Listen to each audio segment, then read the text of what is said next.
Salam sepak bola, teman-teman netizen atau warganet yang saya hormati semuanya. Welcome back ke konten terbaru dari channel YouTube Triple B. Dan di konten terbaru malam hari ini, sudah jelas dan pasti saya ingin memberikan analisa atau review dari pertandingan Super League antara Bayangkara FC versus Persib Bandung yang berakhir untuk kemenangan Persib Bandung secara dramatis dengan skor 2-4. Dengan hasil akhir ini teman-teman, berarti Persib Bandung kembali ke posisi puncak klasmen. Sementara Super League dengan menggeser Borneo FC yang di pertandingan sebelumnya, yaitu kemarin sore berhasil menang melawan Persik Kediri di kandang Persik Kediri dengan skor 0-1. Dan meskipun poin antara Persib Bandung dengan Borneo FC itu adalah sama, yaitu 69 poin, tetapi karena Persib unggul dari segi head to head, maka itu Persib untuk sementara berada di posisi puncak. Dan sesuai yang saya jelaskan teman-teman di konten preview untuk pertandingan malam hari ini, bahwa feeling saya Persib akan bisa meraih kemenangan atas Bayangkara FC. Meskipun di dua pertandingan sebelumnya, Persib gagal meraih kemenangan karena bermain imbang di kandang Dewa United dengan skor 2-2 dan bermain imbang di kandang sendiri melawan Arema FC dengan skor 0-0. Karena yang saya jelaskan bahwa sebetulnya Persib tidak bermain buruk. Cuma para pemain Persib yang pertama tidak efektif untuk melakukan penyelesaian akhir ketika mereka mendapatkan peluang. Dan yang kedua, sering terjadi entah mungkin miskomunikasi atau juga miskoordinasi di antara para pemain Persib mulai dari lini tengah sampai ke lini pertahanan yang dimanfaatkan oleh para pemain Dewa United untuk mencetak 2 gol. Dan kemudian memang ketika melawan Arema FC, Persib kalau nggak salah sampai mendapatkan 8 peluang emas tapi gagal mencetak gol, dan total percobaan ke gawang Arema FC kalau nggak salah tuh 29 ya. Jadi memang di pertandingan tersebut ya form dari kiper Arema FC Lucas Frigeri lagi on fire ya. Tapi juga tentu para pemain Persib perlu mengevaluasi kesulitan mereka untuk melakukan finishing. Tapi di pertandingan yang baru saja berakhir, walaupun saya sudah memprediksi sebelumnya bahwa Persib kemungkinan akan meraih kemenangan, tapi saya tidak menyangka bahwa Persib meraih kemenangan setelah tertinggal dengan skor 2-0. Sungguh saya tidak yakin tadi bahwa Persib akan comeback dan meraih kemenangan. Mungkin comeback imbang ada potensinya. Tapi feeling saja saya kira-kira nih, kalau Persib bisa mencetak 1 gol sebelum turun minum, kemungkinan ini bisa draw. Ya feeling saya segitu saja, draw gitu. Tapi ternyata menang dengan selisih 2 gol. Saya pikir kemenangan malam hari ini bukan karena faktor kebetulan, apalagi keberuntungan. Enggak sih. Ya jelaslah kita bisa melihat bahwa para pemain Persib punya yang namanya the winning mentality. Yang sebelumnya sudah saya jelaskan ditanamkan oleh Bojan Hodak di pikiran dari para pemain Persib. Bahwa apapun kesulitan yang mereka hadapi di atas lapangan, mereka harus menghadapinya secara bersamaan dan juga coba untuk bangkit. Dan itu beberapa kali mereka lakukan lah musim ini. Pernah juga kan di kompetisi ACL 2. Jadi selain juga saya melihat ada winning mentality dari para pemain Persib, mental yang kuat, ada juga taktik permainan yang berubah di babak kedua. Sabar, nanti saya jelaskan apa yang berubah dari Persib Bandung. Selain itu juga saya melihat memang para pemain Bayangkara FC itu ketika Persib sudah menyamakan kedudukan, ini saya bukannya menjelekkan mereka ya, tapi saya melihat goyang permainan mereka. Setelah 2-2 itu goyang. Jadi kalau tim mau berhadapan dengan Persib Bandung ya kuatin mental dulu kalau menurut saya. Taktik penting, sangat penting, permainan teknis itu penting, tapi mental tuh harus kuat. Jangan sampai sudah unggul, Persibnya menyamakan kedudukan, tahu-tahu kena mental. Itu yang saya melihat terjadi kepada para pemain Bayangkara FC yang tiba-tiba tuh setelah Persib menyamakan kedudukan melalui Bergwijn, permainannya berantakan, Pak. Kaget saya benar-benar lihat bahwa kok tim yang sebelumnya unggul 2-0 mempersulit para pemain Persib, ketika bertahan kok tiba-tiba down setelah 2-2. Itu faktor mental. Mental itu harus kuat. Dan jujur kalau saya melihat sebetulnya permainan dari Bayangkara FC itu sederhana banget.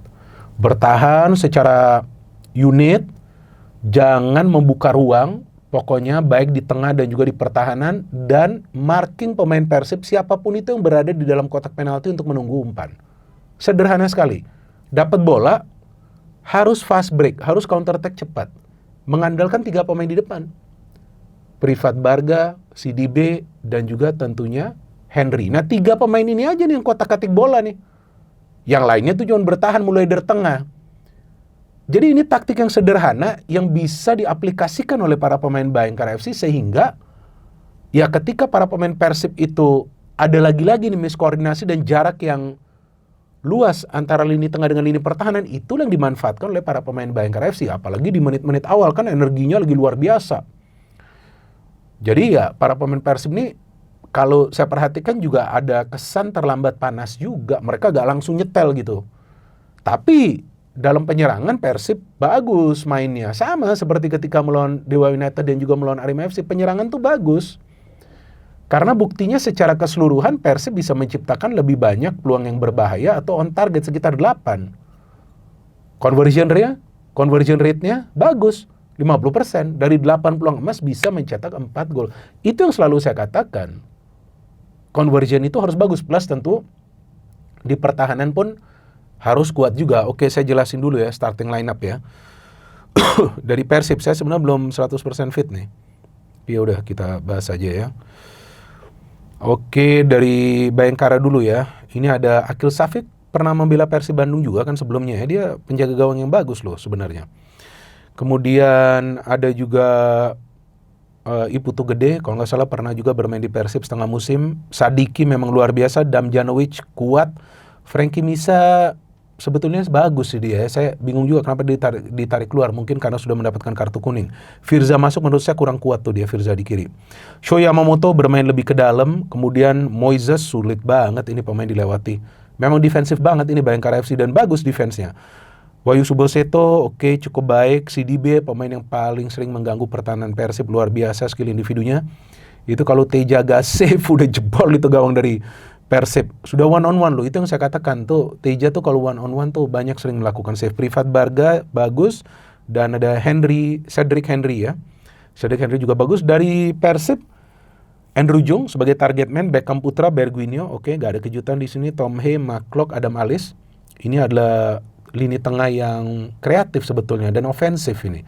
Karena cuma McClock yang sebetulnya murni bisa bertahan. Robbie Darwis bermain di kanan.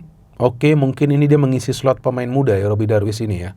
Jadi dia dimainkan ya. Kemudian Barba, Matrikardi, dan juga Putros.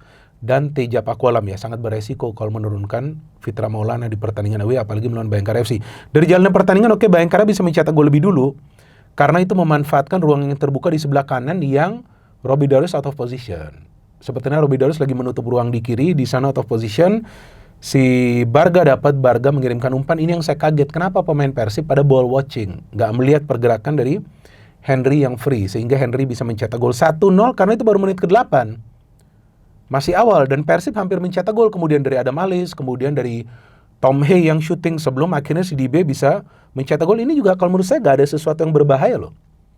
Si DB itu bertukaran passing dengan Henry kasih umpan, dapat ke dia bola, tersontek itu bola, Teja save tapi ada rebound dan kemudian dia bisa mencetak gol 2-0. Saya masih feeling nih asalkan Persib mencetak 1 gol tuh. Seperti yang tadi saya katakan, betul kan Barba mencetak gol, what a goal. Ini gol yang berkelas, tapi sebelum Barba mencetak gol, Andrew Jung juga mendapatkan peluang kan.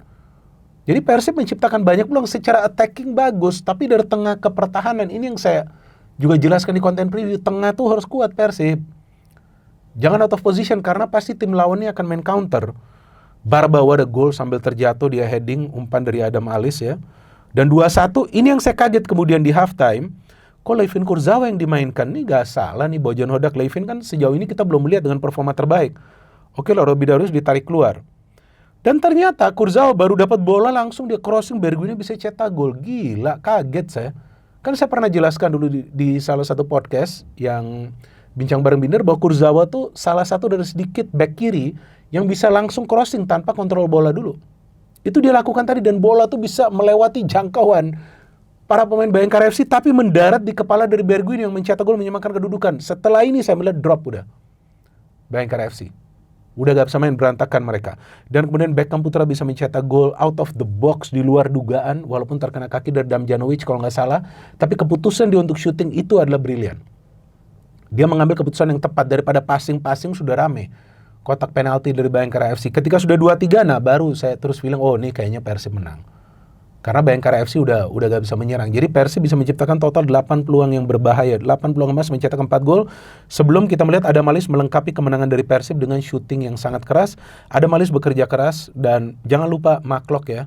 Memang di pertandingan sebelumnya dia tidak banyak bisa memberikan crossing yang akurat, tapi di pertandingan tadi malam bagus. Dan saya melihat masuknya juga Sadil Ramdhani sedikit banyak memberikan power di sayap, tapi saya gak ngerti nih William Barros kenapa menurun ya permainannya ya. Bahkan mendapatkan kartu kuning dia. Nih agak berat nih William Barros nih. Kayaknya susah nih dia harus improve nih performa dia. Kalau enggak, ya saya gak tahu ya kalau Bojan tetap memasang dia. Tapi kurang lah, udah menurun nih performa dia juga. Bahkan dalam bertahan juga. Dia sulit banget bahkan melewati marking dari para pemain Bayangkara FC. Tapi kemenangan ini membuktikan bahwa para pemain Persib siap main di mana saja.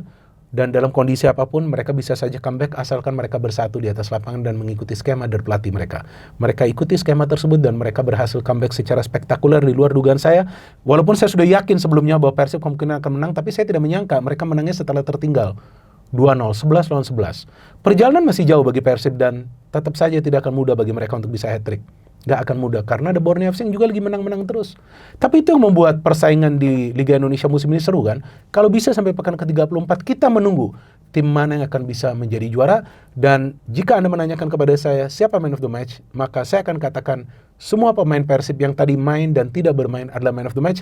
Karena mereka semua bersatu, krrrk, begini nih ada suaranya, untuk mempersembahkan kemenangan bagi Persib Bandung dengan skor yang meyakinkan 2-4 game on. Kita akan menyaksikan sisa laga yang sangat seru teman-teman dalam perburuan untuk menjadi juara dari Liga Indonesia musim ini. Sekali lagi Bojan Hodak membuktikan bahwa dia memang adalah jenius yang bisa mengubah permainan timnya dengan memainkan pemain pengganti, kemudian meminta Maklok, saya belum jelasin, meminta Maklok mendekati pertahanan dan meminta pemain seperti Putros lebih banyak masuk dari tengah walaupun dia adalah fullback sebelah kanan, dan meminta Bergwijn juga lebih berani melakukan penetrasi sehingga Bergwijn juga tadi bisa berada di dalam kotak penalti untuk mencetak gol. Itulah kehebatan dari Bojan Hodak. Tinggal kita tunggu pertandingan-pertandingan selanjutnya dari Persija, Borneo dan juga Persib Bandung.